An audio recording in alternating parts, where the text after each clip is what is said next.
സ്ത്രീകൾക്കും കുട്ടികൾക്കും മാത്രമായുള്ളൊരു പാർക്കോ? അതും ഖത്തറിൽ?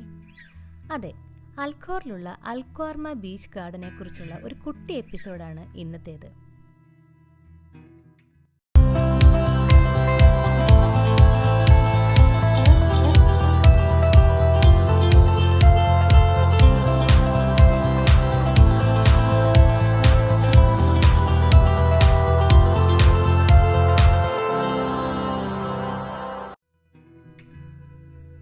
അൽഖോറിന്റെ കിഴക്കൻ തീരദേശത്തായിട്ടാണ് അൽഖോർമ ബീച്ച് ഗാർഡൻ സ്ഥിതി ചെയ്യുന്നത്.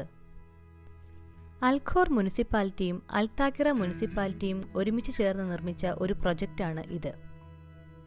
ഞാൻ കഴിഞ്ഞ എപ്പിസോഡിൽ പറഞ്ഞ അൽഷുവ റിസർവിൽ നിന്നും 5 മിനിറ്റ് ദൂരം യാത്ര ചെയ്താൽ ഈ ബീച്ച് പാർക്കിൽ എത്തുവാൻ സാധിക്കും. ഈ ബീച്ച് ഗാർഡനിൽ എത്തുന്നതുവരെ ഇവിടം സ്ത്രീകൾക്കും കുട്ടികൾക്കും മാത്രമായിട്ടുള്ള ഒരു ബീച്ച് ഗാർഡനാണ് എന്ന് അറിയില്ലായിരുന്നു. എൻട്രൻസിൽ തന്നെ നിൽക്കുന്ന സെക്യൂരിറ്റി പറയുമ്പോഴാണ് ഇത് സ്ത്രീകൾക്കും കുട്ടികൾക്കും വേണ്ടി മാത്രമുള്ള ബീച്ച് ഗാർഡനാണ് എന്നറിയുന്നത്. അൽഷുവ റിസർവ് പോലെ തന്നെ തികച്ചും എക്കോ ഫ്രണ്ട്ലിയാണ് ഈ ബീച്ച് ഗാർഡനും. തടി കൊണ്ടുള്ള ഇരിപ്പിടവും തണൽ തരുവാൻ ഓലക്കുടയും ബീച്ചിനോട് ചേർന്ന് തന്നെ സ്ഥാപിച്ചിരിക്കുന്നു.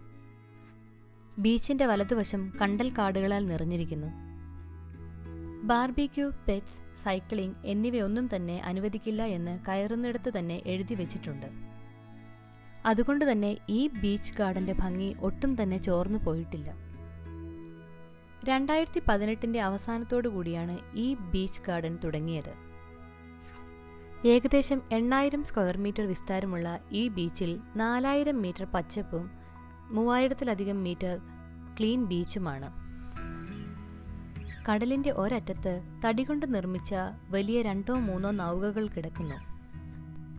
ആ കടലിന്റെ അപ്പുറം അൽഖോർ പട്ടണമാണ്.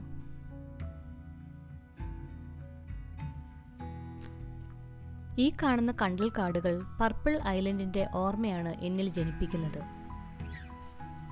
തണൽ തരുന്ന വിവിധ തരം വൃക്ഷങ്ങൾ, തടികൊണ്ട് നിർമ്മിച്ച ഇരിപ്പിടങ്ങൾ, നടക്കുവാനുള്ള പാത, കൂടാതെ കുട്ടികൾക്ക് കളിക്കുവാനുള്ള പ്രത്യേക സംവിധാനം എന്നിവയെല്ലാം തന്നെ ഇവിടെയുണ്ട്.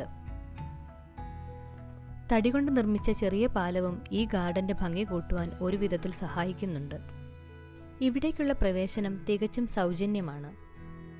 കുട്ടികൾക്ക് കളിക്കുവാൻ അത്യാവശ്യം സൗകര്യം ഉണ്ട് എങ്കിലും ഒന്നും തന്നെ ഇതുവരെ തുറന്നിട്ടില്ല. ഞങ്ങൾ കണ്ട പുതിയൊരു സ്ഥലം നിങ്ങളിലേക്ക് എത്തിക്കാൻ വേണ്ടി മാത്രമാണ് ഈ ഒരു ചെറിയ വീഡിയോ ചെയ്തത്. എല്ലാവർക്കും ഇഷ്ടമായി എന്ന് വിചാരിക്കുന്നു. പുതിയൊരു വീഡിയോയുമായി വരും വരെ it's me an signing off.